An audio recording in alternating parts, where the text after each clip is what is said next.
তুমি যতই ভালো হও না কেন, যতই অন্যের জন্য নিজেকে বিলিয়ে দাও না কেন, কিছু মানুষের কাছে কখনোই তুমি ভালো হতে পারবে না।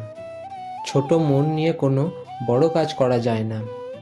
সেই হাত সর্বদা পবিত্র, যে হাত প্রার্থনার থেকে সেবার জন্য বেশি ওঠে। মুখের কথার দ্বারাও মানুষের মন ধ্বংস করা যায়। যখন কেউ দোষ না করেও প্রিয় মানুষগুলোর কাছে অপরাধী হয়, তখন সে প্রতিবাদ ভুলে একদম চুপ হয়ে যায়। আগে মানুষ বিপদের সময় পাশে দাঁড়াতো, এখন শুধু সেলফি তোলার সময় দাঁড়ায়। শুধু মরিচ খেলেই ঝাল লাগে না, উচিত কথা বললেও কিছু মানুষের ঝাল লাগে। সবচেয়ে দামি উপহার আপনি কাউকে দিতে পারেন, তা হলো আপনার সুন্দর সময় আর যত্ন। রাতটা সবার জন্য হলেও রাতের ঘুমটা কিন্তু সবার জন্য নয়। যে মানুষ অসম্ভবভাবে ভালোবাসতে জানে, সেই মানুষ অসম্ভবভাবে ঘৃণাও করতে জানে। ভালোবাসার মানুষ কথা দেয় দুটো কারণে। নাম্বার 1, হয় মুহূর্তগুলো সুন্দর করার জন্য। নাম্বার 2, না হয় সারা জীবন পাশে থাকার জন্য।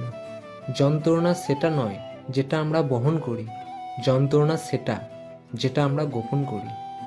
কোনো কিছু সুন্দর নয় যতক্ষণ তোমার মন না সুন্দর হবে। তুমি যদি অন্যের জীবনে আশার প্রদীপ জ্বালাও, তবে সেই আলোই তোমার চলার পথকে দীপ্ত করবে।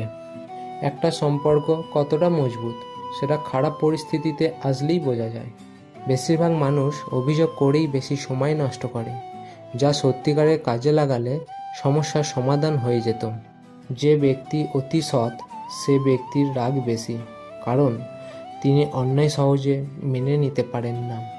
একটা সংসারে স্ত্রীকে স্বামীর চাইতে বেশি হিসেবি হতে হয়। কি পেলেন আর কি হারালেন সেসবে হিসেব না রেখে বরং এখন শুধু হিসেব রাখুন কি শিখলেন। কাউকে কষ্ট দেওয়া খুব সহজ, কিন্তু কাউকে হাসাতে পারা অনেক কঠিন। সম্পর্ক যখন গভীরে চলে যায়, ঠিক তখনই পরিবারের সমস্যাগুলো বিচ্ছেদের কারণ হয়ে দাঁড়ায়।